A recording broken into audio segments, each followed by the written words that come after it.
Ma belle, ma belle, ma belle. Voilà.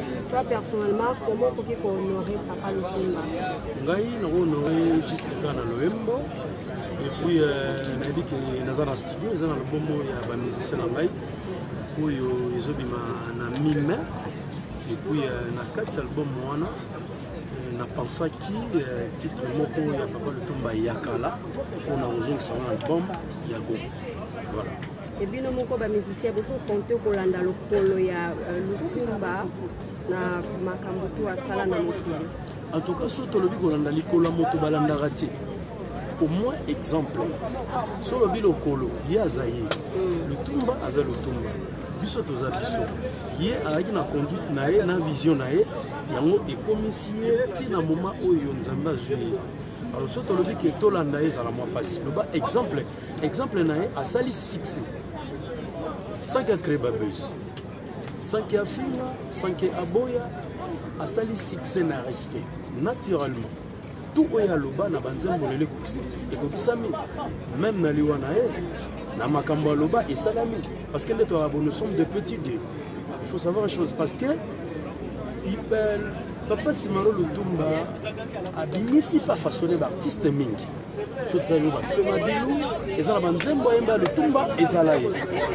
Ba Malage, ba Carlito, ba Tessa d'Alliance, ba Bisebele.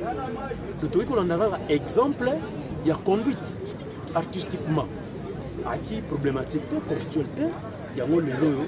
Moni bato batondi on a 59 pour nous rendre un dernier hommage, on a respect et mosala salaki.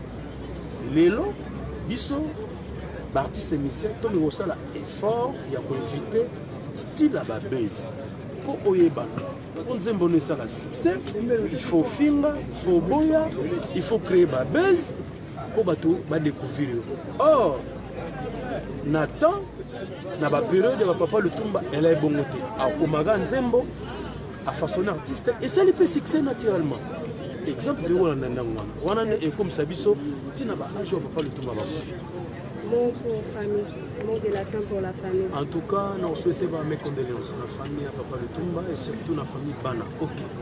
Bana OK et Tikali, vraiment na kosenga na ba artiste ko ba Tikali ba croiser ma côté ba ça la sous depuis ce collègue Papa Lutumba po Bana OK, même biso on a besoin de ma femme et si peut ma femme famille monene banolinga Bana OK. Mes condoléances na famille Kelani, famille Molé et famille Lutumba. Merci beaucoup. Merci.